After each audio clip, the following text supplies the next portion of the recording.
জান্নাতের পথ পিতামাতার খেদমতের একটি ইসলামিক গল্প।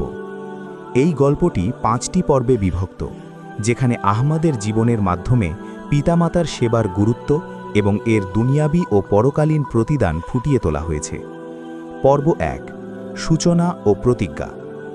একদা এক শান্ত সবুজ শ্যামল গ্রামে বাস করত আহমদ নামের এক যুবক। গ্রামটি ছিল প্রকৃতির কোলে এক নিভৃত আশ্রয়, যেখানে সকালের মিষ্টি রোদে পাখির কলতান আর সন্ধ্যার মৃদু বাতাসে গাছের পাতার মর্মরধ্বনি এক অপার্থিব শান্তি এনে দিত। এই গ্রামের প্রতিটি ধূলিকণায় মিশেছিল ইসলামী মূল্যবোধের সুবাস, আর প্রতিটি মানুষের হৃদয় ছিল আল্লাহ ও তার রাসূলের প্রতি অগাধ ভালোবাসা। আহমদের জীবনও ছিল এই গ্রামেরই প্রতিচ্ছবি, সরল, সুন্দর এবং ধর্মপ্রাণ। তার পরিবারে ছিল তার স্নেহময়ী মা ফাতেমা এবং সম্মানিত বাবা আব্দুল্লাহ। ফাতেমা ছিলেন মমতাময়ী এক নারী, যার প্রতিটি কথা ও কাজে ঝরে পড়ত ভালোবাসা আর বিচক্ষণতা। আব্দুল্লাহ ছিলেন গ্রামের একজন প্রবীণ ও সম্মানিত ব্যক্তি, যিনি তার যৌবনে ছিলেন অত্যন্ত শক্তিশালী ও কর্মঠ, কিন্তু বার্ধক্যের ছোঁয়া তার শরীরে ধীরে ধীরে দুর্বলতা এনে দিচ্ছিল। ছোটবেলা থেকেই আহমদ তার বাবা মায়ের প্রতি এক গভীর শ্রদ্ধা ও ভালোবাসা নিয়ে বেড়ে উঠেছিল। তার চোখে বাবা মা ছিলেন দুনিয়ার শ্রেষ্ঠ সম্পদ, যাদের সান্নিধ্যে সে খুঁজে পেত জীবনের প্রকৃত অর্থ। মা ফাতেমা তাকে ছোটবেলা থেকেই ইসলামের মৌলিক শিক্ষাগুলো দিতেন, আর বাবা আব্দুল্লাহ তাকে শেখাতেন সততা, পরিশ্রম আর মানুষের প্রতি দয়া প্রদর্শনের গুরুত্ব। আহমদের হৃদয়ে এই শিক্ষাগুলো গভীরভাবে প্রথিত হয়েছিল। সে দেখত তার বাবা মা কিভাবে একে অপরের প্রতি যত্নশীল, কিভাবে তারা গ্রামের মানুষের বিপদে পাশে দাঁড়ান এবং কিভাবে তারা আল্লাহর ইবাদতে নিজেদের জীবন উৎসর্গ করেছেন। এই দৃশ্যগুলো আহমদের মনে বাবা মায়ের প্রতি সেবার এক অদম্য আকাঙ্ক্ষা তৈরি করেছিল। আহমদ যখন কৈশোরে পদার্পণ করল, তখন সে লক্ষ্য করল তার বাবা আব্দুল্লাহর শরীরে বার্ধক্যের ছাপ আরও স্পষ্ট হয়ে উঠছে। তার চলাফেরায় এসেছে ধীরতা, আর তার কণ্ঠস্বরে এসেছে মৃদুতা। অন্যদিকে মা ফাতেমার স্বাস্থ্য যেন দিন দিন নাজুক হয়ে উঠছিল। ছোটখাটো অসুস্থতা এখন প্রায়শই তাকে কাবু করে ফেলত। এই পরিবর্তনগুলো আহমদের মনে এক গভীর চিন্তার উদ্রেক করল। সে বুঝতে পারল তার বাবা মায়ের এখন তার সাহায্য ও পরিচর্যা আগের চেয়েও বেশি প্রয়োজন। একদিন জুমার নামাজের পর গ্রামের ইমাম সাহেব বাবা মায়ের খেদমত সম্পর্কে এক হৃদয়স্পর্শী বয়ান দিলেন। তিনি বললেন, জান্নাত হাসিল করার সবচেয়ে সহজ পথ হল বাবা মায়ের সেবা করা। তাদের সন্তুষ্টিতে আল্লাহর সন্তুষ্টি নিহিত। ইমাম সাহেব হাদিসের উদ্ধৃতি দিয়ে বোঝালেন যে বাবা মায়ের পায়ের নিচে সন্তানের জান্নাত। এই কথাগুলো আহমদের হৃদয়ে গভীরভাবে রেখাপাত করল। সে সেদিনই দৃঢ় প্রতিজ্ঞা করল যে সে তার বাবা মায়ের সেবায় নিজের জীবন উৎসর্গ করবে। তাদের প্রতিটি প্রয়োজন মেটাবে, তাদের প্রতিটি ইচ্ছা পূরণ করবে এবং তাদের মুখে হাসি ফোটাবে। আহমদ তার প্রতিজ্ঞায় বাস্তবায়নে বিন্দুমাত্র দেরি করল না। সে তার দৈনন্দিন কাজের পাশাপাশি বাবা মায়ের দেখাশোনায় আরও বেশি মনোযোগী হয়ে উঠল। সকালে ঘুম থেকে উঠেই সে প্রথমে বাবা মায়ের খোঁজ নিত, তাদের জন্য গরম পানি প্রস্তুত করত, নাস্তার ব্যবস্থা করত। বাবা আব্দুল্লাহর জন্য সে লাঠি হাতে নিয়ে হাঁটতে সাহায্য করত, যাতে তিনি গ্রামের মসজিদে নামাজ আদায় করতে যেতে পারেন। মা ফাতেমার জন্য সে ঔষধপত্র সময় মতো এনে দিত এবং তার পছন্দের খাবার তৈরি করে দিত। যখন মা ফাতেমা অসুস্থ হয়ে বিছানায় শুয়ে থাকতেন, আহমদ তখন তার পাশে বসে কোরআন তেলাওয়াত করত, গল্প শোনাত এবং তার কপালে হাত বুলিয়ে দিত। তার স্পর্শে মা যেন এক অনাবিল শান্তি খুঁজে পেতেন। আহমদ শুধু শারীরিক সেবাই করত না, সে তাদের মানসিক শান্তির দিকেও খেয়াল রাখত।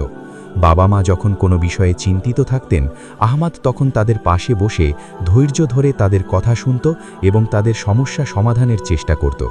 সে জানত বাবা মায়ের মানসিক শান্তি তার জন্য কতটা গুরুত্বপূর্ণ। সে তাদের সাথে এমনভাবে কথা বলত যেন তাদের মনে কোনো কষ্ট না থাকে। তাদের প্রতিটি উপদেশ সে মনোযোগ দিয়ে শুনত এবং তা পালন করার চেষ্টা করত। তার বিনয় এবং শ্রদ্ধাবোধ গ্রামের সকলের কাছে এক দৃষ্টান্ত হয়ে উঠেছিল।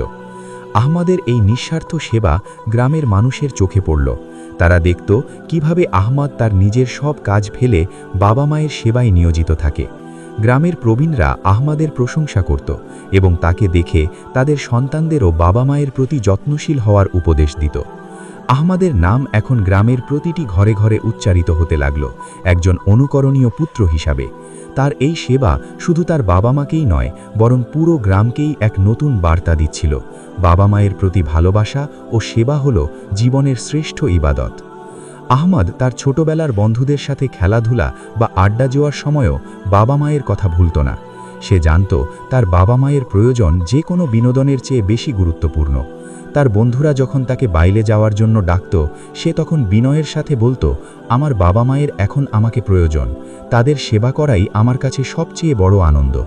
তার এই কথাগুলো বন্ধুদের মনেও প্রভাব ফেলত। তারা আহমদের এই নিষ্ঠা দেখে মুগ্ধ হতো এবং তাকে সম্মান করত।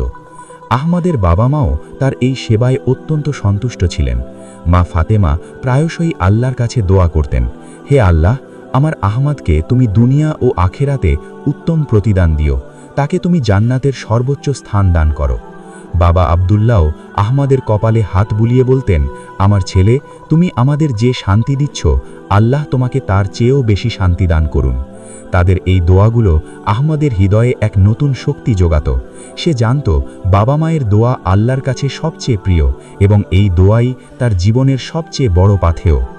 আহমদ তার প্রতিজ্ঞায় অটল ছিল। সে জানত এই পথ সহজ নয়, কিন্তু এই পথই জান্নাতের পথ। সে প্রতিদিন সকালে উঠে কোরআন তেলাওয়াত করত এবং আল্লাহর কাছে দোয়া করত যেন আল্লাহ তাকে তার বাবা মায়ের সেবা করার শক্তি ও তৌফিক দান করেন। সে বিশ্বাস করত বাবা মায়ের সেবা শুধু একটি দায়িত্ব নয়, এটি একটি ইবাদত যা তাকে আল্লাহর নৈকট্য এনে দেবে। তার এই বিশ্বাস তাকে প্রতিটি পদক্ষেপে অনুপ্রাণিত করত। গ্রামের অন্যান্য পরিবারেও আহমদের গল্প ছড়িয়ে পড়ল। মায়েরা তাদের সন্তানদের আহমদের উদাহরণ দিত, আর বাবারা তাদের ছেলেদের বলতো, আহমদের মতো হও, তাহলেই তোমাদের জীবন সফল হবে। আহমদের জীবন যেন গ্রামের জন্য এক জীবন্ত শিক্ষালয় হয়ে উঠেছিল। সে প্রমাণ করে দিচ্ছিল যে আধুনিকতার এই যুগেও বাবা মায়ের প্রতি ভালোবাসা ও সেবা কতটা গুরুত্বপূর্ণ। তার এই নিষ্ঠা শুধু তার পরিবারের মধ্যেই সীমাবদ্ধ ছিল না, বরং পুরো গ্রামের সামাজিক বন্ধনকে আরও দৃঢ় করে তুলেছিল। আহমদ যখন তার বাবা মায়ের জন্য খাবার তৈরি করত, তখন সে প্রতিটি পদক্ষেপে তাদের পছন্দের কথা ভাবত। যখন তাদের পোশাক পরিষ্কার করত, তখন সে নিশ্চিত করত যেন তা আরামদায়ক হয়। তার সেবার প্রতিটি কাজ ছিল ভালোবাসা ও যত্নে পরিপূর্ণ। সে জানত বাবা মায়ের মুখের এক চিলে হাসি তার জন্য দুনিয়ার সব সুখের চেয়েও মূল্যবান। তার এই নিঃস্বার্থ ভালোবাসা এবং সেবার মনোভাব তাকে গ্রামের সকলের কাছে এক বিশেষ স্থানে অধিষ্ঠিত করেছিল। এইভাবে আহমদের জীবন বাবা মায়ের সেবার এক উজ্জ্বল দৃষ্টান্ত হয়ে উঠল। তার প্রতিজ্ঞা ছিল দৃঢ়, তার ভালোবাসা ছিল অবিচল। সে জানত এই পথই তাকে জান্নাতের দিকে নিয়ে যাবে, যেখানে রয়েছে অনন্ত শান্তি ও পুরস্কার। প্রথম পর্বের এই সূচনা আহমদের জীবনের এক নতুন অধ্যায়ের ইঙ্গিত দিচ্ছিল, যেখানে তাকে আরও অনেক পরীক্ষার সম্মুখীন হতে হবে, কিন্তু তার প্রতিজ্ঞা তাকে কখনোই পথভ্রষ্ট হতে দেবে না। এই গল্পের প্রতিটি পরতে পরতে লুকিয়ে আছে বাবা মায়ের প্রতি ভালোবাসার এক গভীর বার্তা, যা প্রতিটি পাঠককে অনুপ্রাণিত করবে।